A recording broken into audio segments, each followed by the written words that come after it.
I woke up this morning, opened my laptop, and I saw that the National Assembly has approved the Film and Publication Amendment Bill. Now, this is depressing. I mean, like this is a problem for the freedom of content creators, especially online content creators like myself, and many other people within that sphere of media.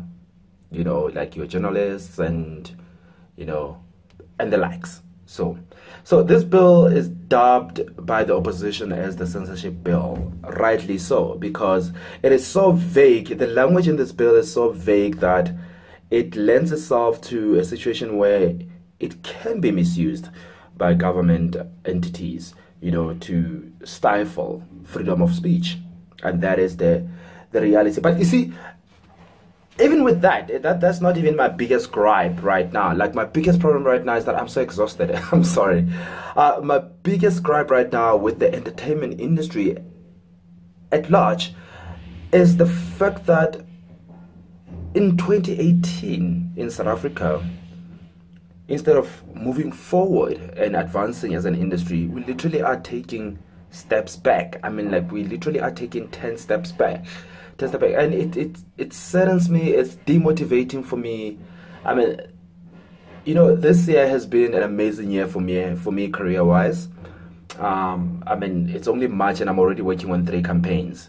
I should be elated, But at the same time, with all the blessings that are coming my way, I also feel like the fight to get our industry to evolve and to grow and to get to a point where you see positivity about the growth. It's getting dimmer and dimmer. I mean, like, I'll give you an example. For instance, talking politics, there's a bill that was introduced called the Performance Protection Amendment Bill. That was a good bill. That was a bill that was going to protect the rights of performers in this country. There was a bill that was going to compel channels, for instance, to pay royalties and residuals to actors and performers, which is something that I've been very vocal on, which is something that I think we really need to get sorted, because, I mean, we are the only advanced, industry in the world, entertainment industry in the world, that does not, have a culture or companies are not compelled to pay actors repeat fees and residual fees. Now, if you can't even pay repeat fees, we can't even talk about negotiating for bonuses. Here's the thing. In America, for instance, the reason why actors in America are rich is because if you're doing a show, let's say maybe on CBS, on ABC, for instance. Okay, let's say Scandal in America with Kerry Washington.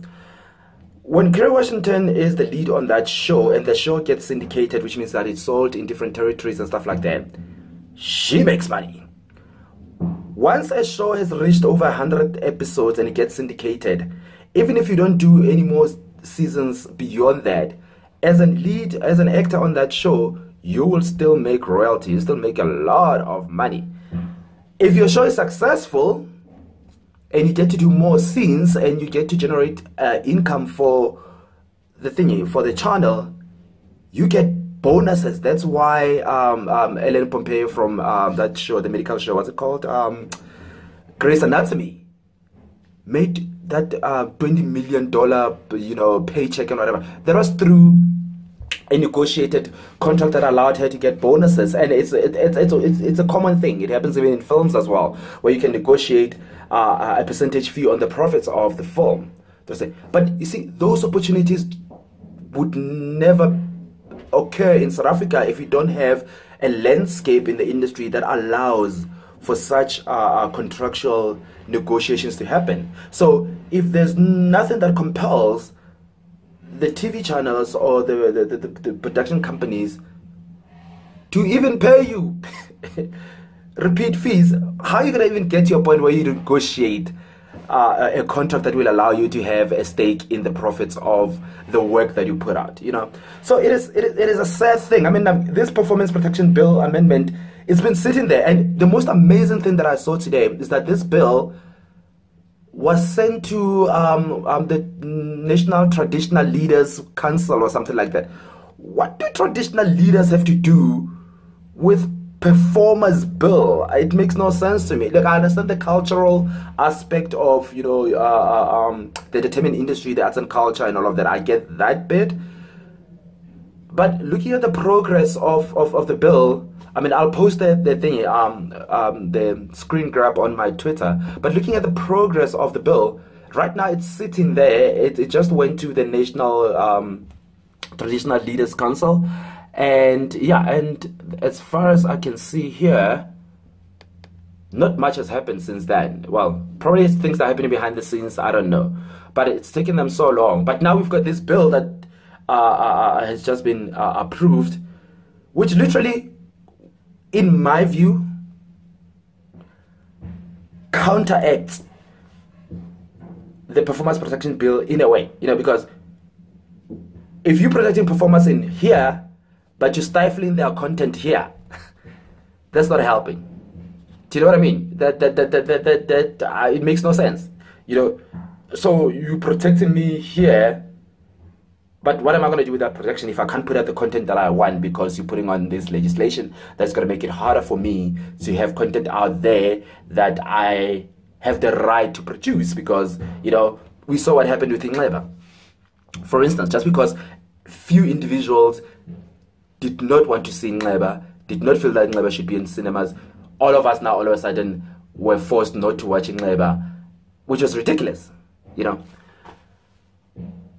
But I don't want to make this too long. Look, I'm disillusioned. And I'm at that stage right now where I'm like, is it really worth it?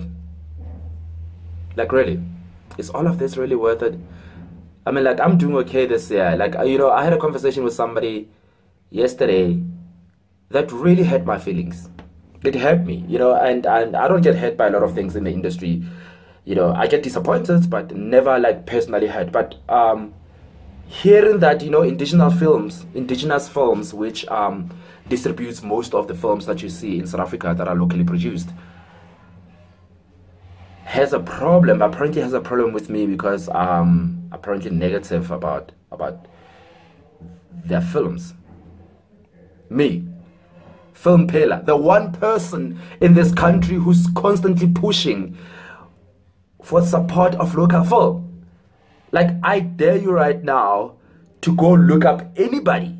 I challenge you to go look up anybody in South Africa right now on Twitter who's pushing for the local film industry more than this guy. I dare you. And apparently because I'm not one of those people that just because I like what you do and I support you, I'm going to just suck up. I'm one of those people that I'm going to tell you, like, if something's not working, it's not working. And we can see by the results in the box office that certain things that we are doing in terms of our film industry are not working. One of which is our promotion and marketing in this country is lackluster. It's very, very, very poor.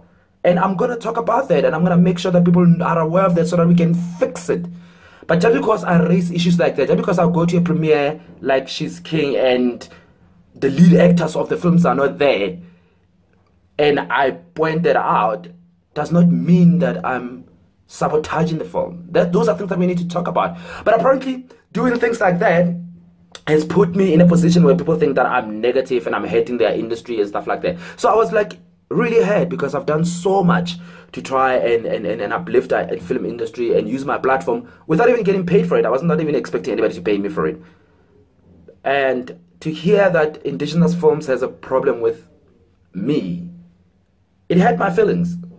You know, like even right now, I know that I might not even get invited to the SAFTAs because I dare to voice certain issues with the nomination process and the nominees for this year's SAFTAs. Yeah, I'll probably not even, I might not even be invited to the awards, which is fine. I don't mind that. But here's the reality. When you surround yourself with people that never challenge you or criticize you and just say yes, yes, yes, you will never improve. It's 2018. And we're still dealing with the same issues with the SAFTAs that we were dealing with 2 or 3 years ago. Why? Because people that are there are just people who will never dare raise these issues.